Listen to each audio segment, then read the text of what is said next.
안녕하세요. 유네스코 한국위원회에서 온 이성경입니다. JTS 32주년 진심으로 축하드립니다. 사실 JTS 사업을 깊게 들여다볼 기회가 없었는데 일부 발표를 좀 듣고 좀 진심과 열의에 좀 감동을 좀 받은 상황입니다. 그래서 여기 종사하고 계신 분들 또 후원하고 계신 분들에게 진심으로 일단 존중의 마음을 표하면서 발표를 시작하도록 하겠습니다.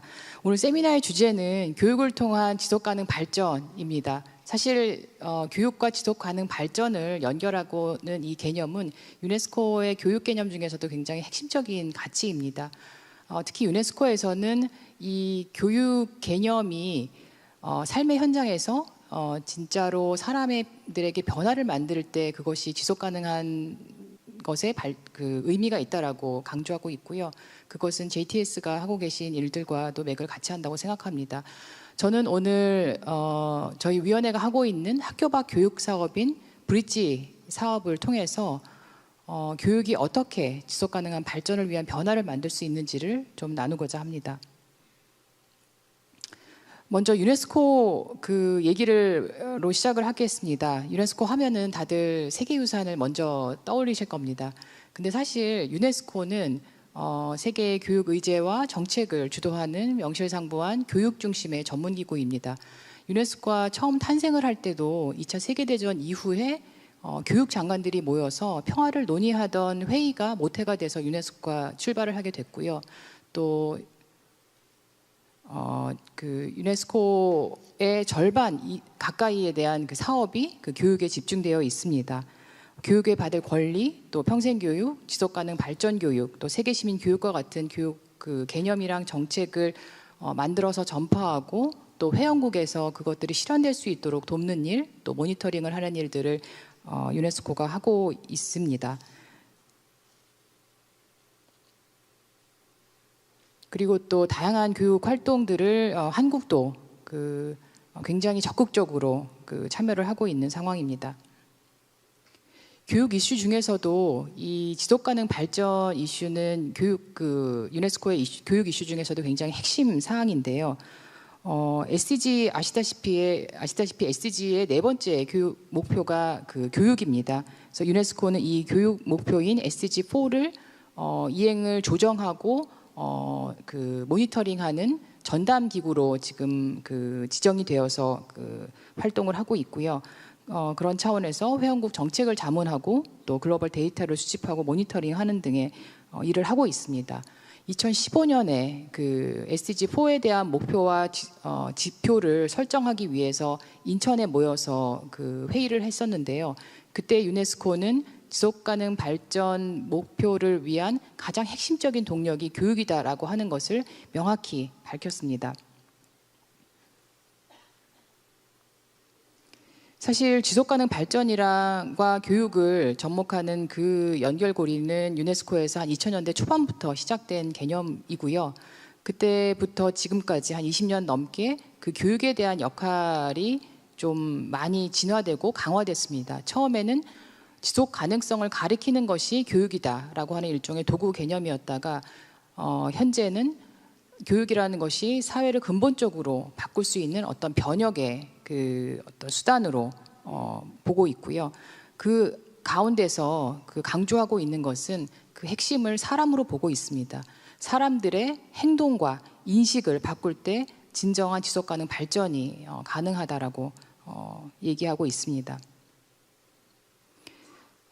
지속가능 발전 목표를 국제사회가 설정을 하면서 내세운 핵심 메시지는 Leave no one behind, 누구도 소외되지 않게 하겠다는 약속을 했습니다. 그래서 SDG는 모든 나라 그리고 모든 사람을 포괄하면서 그 중에서도 가장 취약한 사람들을 우선 지원한다라고 하는 명확한 원칙을 세웠었습니다. 그리고 목표는 SDG4인 교육 목표에서도 그대로 나타나는데요. 모두를 위한 포용적이고 공평한 양질의 교육 보장과 평생학습 기회의 증진, 즉 공평한 교육 기회를 예외 없이 모두에게 보장해야 한다는 것입니다. 그렇지만 아까 유성상 교수님께서도 그 자료에도 언급이 되어 있는데요. SDG 의 목표는 2030년을 기한으로 하고 있지만 그 목표 달성, 설정한 목표 달성까지 가지는 못할 것으로 지금 전망하고 있습니다. 진전은 하고 있지만 굉장히 속도가 느린 편입니다.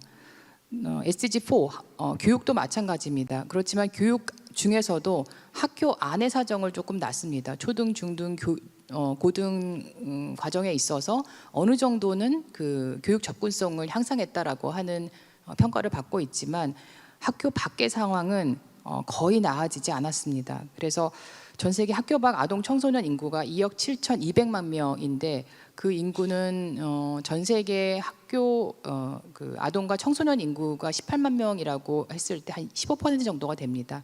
그 말은 100명 중에서 아직도 15명은 학교를 가지 못하고 있는 상황입니다. 이렇게 누구도 소외되지 않게 하겠다라고 약속을 했지만 현실은 여전히 그 격차를 좁히지 못하고 있는 상황입니다. 그래서 그렇지만 이제 이유가 무엇이 됐든 학교 밖에 있는 사람들에게 교육의 기회는 굉장히 절실합니다. 그리고 그 기회는 또 지속 가능하게 이어져야 하는 것이고요. 그래서 이러한 현실을 바꾸는 가장 현실적인 대안을 비형식 교육, non-formal education입니다. 비형식 교육은 학습자들의 필요에 맞게 그 다양한 교육의 교과를 또 유연한 방식으로 제공을 하는데요. 또 동네에 지역학습센터를 만들어서 거기에 불러 모아가지고 교육을 하기도 하고 아니면 또 마을로 찾아가서 천막 밑에서 수업을 하기도 합니다. 그래서 비형식 교육은 교육에서 소외된 사람들에게 지속가능 발전의 주체인 특히 개인들에게 가장 다가가는 가장 강력한 수단입니다. 또 유네스코는 배움과 삶을 통합하는 평생학습의 관점을 지향합니다. 그래서 학습이라고 하는 것은 연령이랑 상관없이 또 어떤 교육의 수준에 상관없이 평생 동안 지속이 되어야 된다고 강조를 하고 있습니다. 이러한 유네스코의 어떤 맥락과 배경 하에서 저희 유네스코 한국위원회는 소외된 사람들에게 교육 기회를 제공함으로 인해서 삶을 변화하는 모델을 만들기 위해서 브릿지 사업을 시작을 했습니다. 올해로 15년이 제가 되고 있고요. 현재까지 24개국에서 한 18만 명 가까운 사람들에게 교육의 다리를 놓아 주었습니다. 올해는 동티모르, 라오스, 말라위, 또 스리랑카, 요르단, 파키스탄, 탄자니아 이렇게 아시아 4개국, 아프리카 2개국, 아랍 또 1개국에서 사업을 진행하고 있는데요. 사실 아까 말씀드린 2억 7,200만 명 대비해서 18만 명이면은 0.1%도 한참 못 미치는 그 수치입니다. 그렇지만 저희는 이런 사업들이 의미 있는 사례를 만들어내면은 그게 변화의 씨앗이 돼서 확산이 될 수 있다라고 보고 있거든요. 그래서 교육 사업을 실제 실시하는 것도 굉장히 중요하지만 그 사업의 사례가 어떻게 되고 있다라고 하는 것을 확산하는 데도 어떤 노력을 기울이고 있습니다. 저희가 사실은 유네스코 한국위원회는 국내에서 유네스코와 관련된 일을 좀 조정하는 일이 주요 임무이지만 이렇게 개발협력 사업을 하게 된 조금 특별한 이유와 또 서사가 있습니다. 유네스코가 한국이 가입을 한 거는 1950년에 6월 14일입니다. 그 이후에 11일 후에 전쟁이 터집니다. 그리고 전쟁 이후에 유네스코 회원국으로 가입한 덕분에 한국이 유네스코로부터 지원을 받아가지고 국정교과서 인쇄 공장을 세울 수 있었습니다. 그래서 1년에 3천만 권이 넘는 책자를 발급해서 전국에 있는 학생들에게 교과서를 보급할 수 있게 되었습니다. 그래서 교육으로 발전을 이룬 우리나라가 유네스코를 통해서 국제사회로 돌려주는 일은 어떻게 보면 당연한 책무이기도 하고요. 또한 이렇게 교육의 힘으로 어떤 변화를 이뤘다라고 하는 것을 보여줄 수 있는 상징적인 의미를 가지고 있습니다. 이제는 저희 사업이 어떻게 지속 가능한 관점에서 저희 사업을 좀 살펴보도록 하겠습니다. 일단은 브릿지는 4가지 특징을 통해서 교육을 통해서 지속 가능 발전을 실현하기도 하지만 또한 이 사업 자체를 지속 가능하도록 하는 것을 가능하게 하고 있는데요.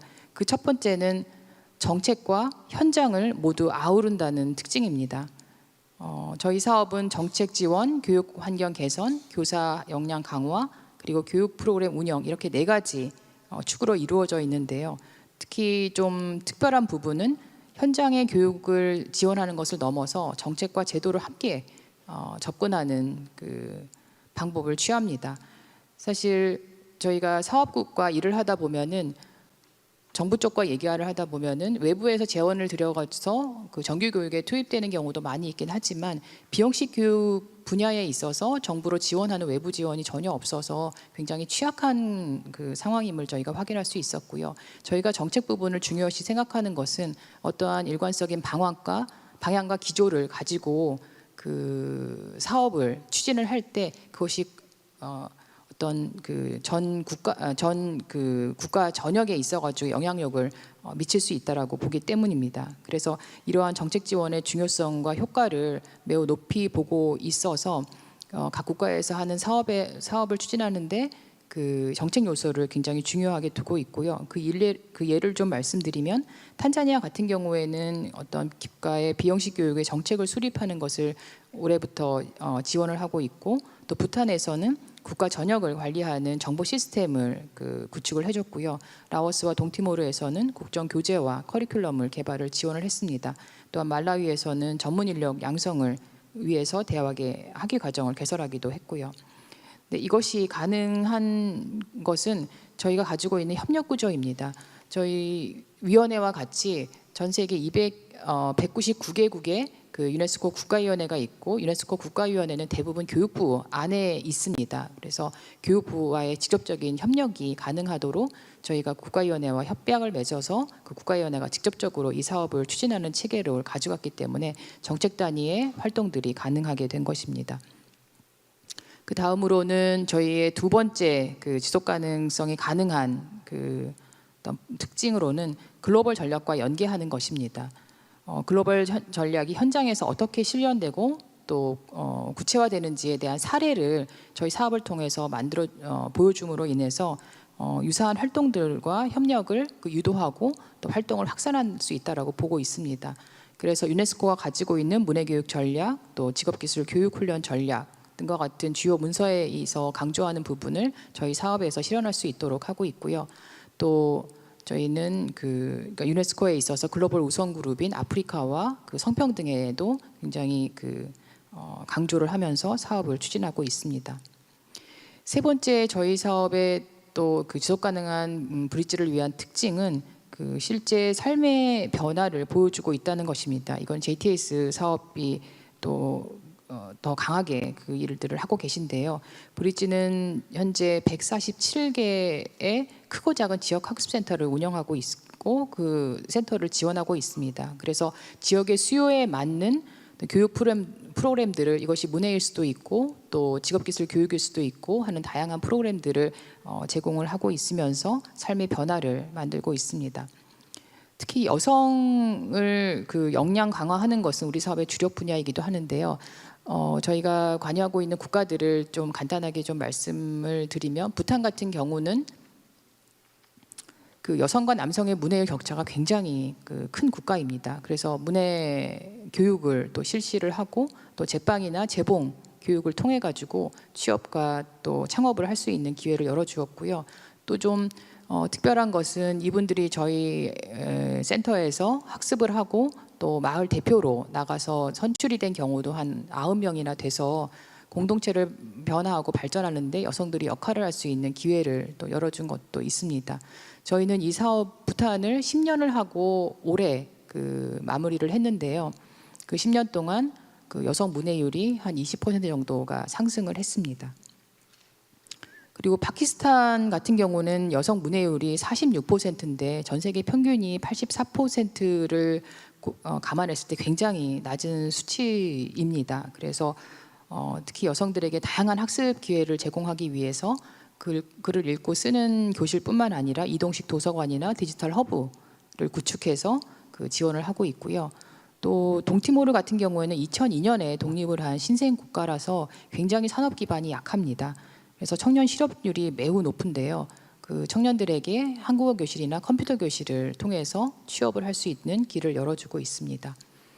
말라위는 아까도 말씀드린 비영식 교육 전문 인력을 양성하기 위해서 2년제 학위 과정을 개설을 했고 올해 첫 졸업생이 나왔는데 주 정부에서 향후 한 5년 정도의 졸업생들은 취업을 거의 전원 보장을 한 상태입니다.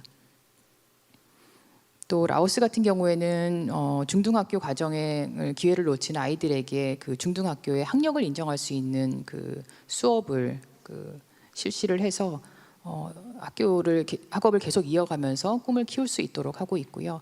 또 스리랑카 같은 경우는 저희가 장애인들을 위한 특수 교실을 열고 있습니다. 그런데 저희 이 사진에서 보시는 것처럼 그 태블릿을 이용한 그 교육 앱을 통해서 그 영어와 또 수리 교육을 실시를 하고 있는데 그 전과 후에 한 학습의 성취도가 한 5배 정도 증가할 정도로 굉장히 효과를 거두고 있습니다.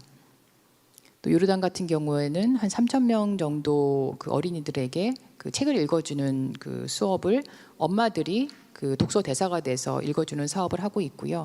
또 공동체 안에서 여성들의 역량 강화와 아이들의 문해 교육을 같이 이루어질 수 있도록 하고 있습니다.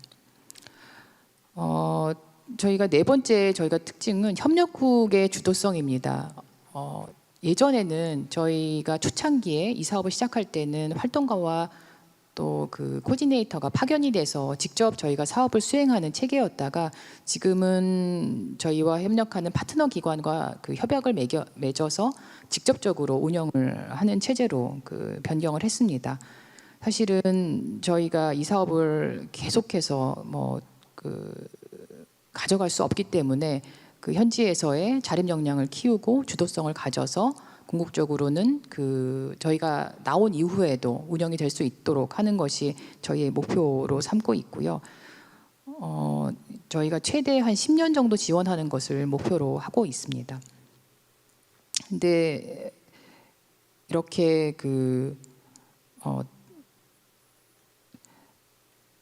파견을 하지 않고 저희가 원거리에서 사업을 수행하는 데는 분명히 한계가 있습니다. 그렇지만 선거관리 지침을 만들고 또 온라인으로 소통체계와 관리체계를 좀 만들어서 하나의 팀으로 운영이 될 수 있도록 하고 있습니다. 또 매년 저희가 협력국에서 실제로 사업을 담당하는 담당자들을 초대해서 역량 강화를 할 수 있는 기회를 만들어서 하나의 브릿지 사업이 일관적인 방향으로 갈 수 있다는 것에 대한 이해를 돕고 또 실제 사업을 수행하기 위한 역량을 강화하는 프로그램을 운영하고 있습니다. 이 부분은 아까도 말씀드린 것처럼 저희가 사실 하는 국가들이 7개 정도로 있긴 하지만 굉장히 미미한 수준일 수밖에 없어서 이것을 어떻게 하면 확대해서 그 협력을 확장하는 수 있을까라고 하는 고민을 저희가 많이 하고요. 그러한 차원에서 이 사업들을 알리는 데 저희는 많은 신경을 쓰고 있습니다. 그래서 저희는 우리 사업을 정의할 때 플랫폼 사업이라고 정의를 하고 있습니다. 그래서 정부와 기업, 청년, 일반 시민 등 다양한 주체들이 이 플랫폼을 통해서 개발 협력에 대한 중요성을 이해하고 또 직접 참여할 수 있도록 돕고 있습니다. 그래서 지금 저희가 이렇게 브랜딩을 하는데도 좀 신경을 쓰고 있고요.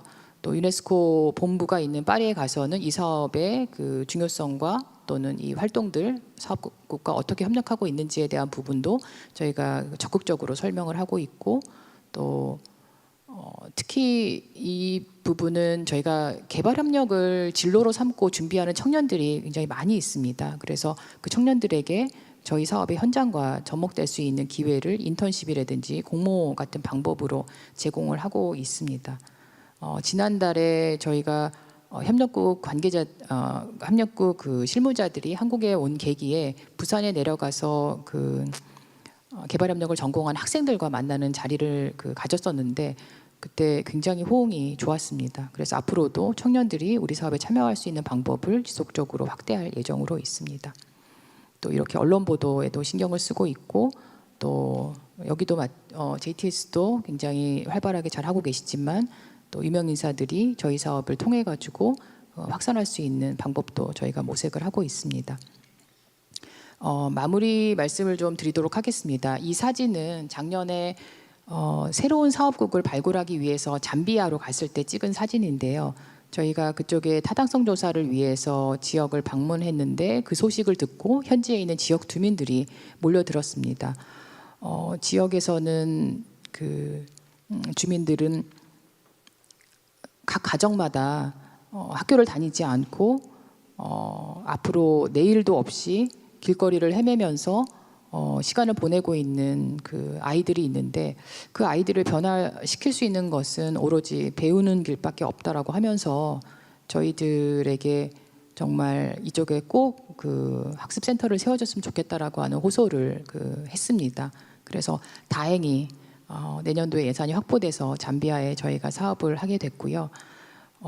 이렇게 보면은 자그마한 이런 교육의 기회가 굉장히 큰 힘이 돼서 삶의 변화를 만드는 것을 보게 됩니다. 그래서 이러한 힘이 일단은 개발협력에 관심을 가지는 많은 분들이 계실 때 잘 발휘할 수 있는 것 같고요. 특히 여기 계신 후원자님들과 같이 관심을 가지고 또 힘을 보태주실 때 이러한 그 교육의 힘이 지속 가능하게 발휘될 수 있는 것 같습니다. 네, 감사합니다.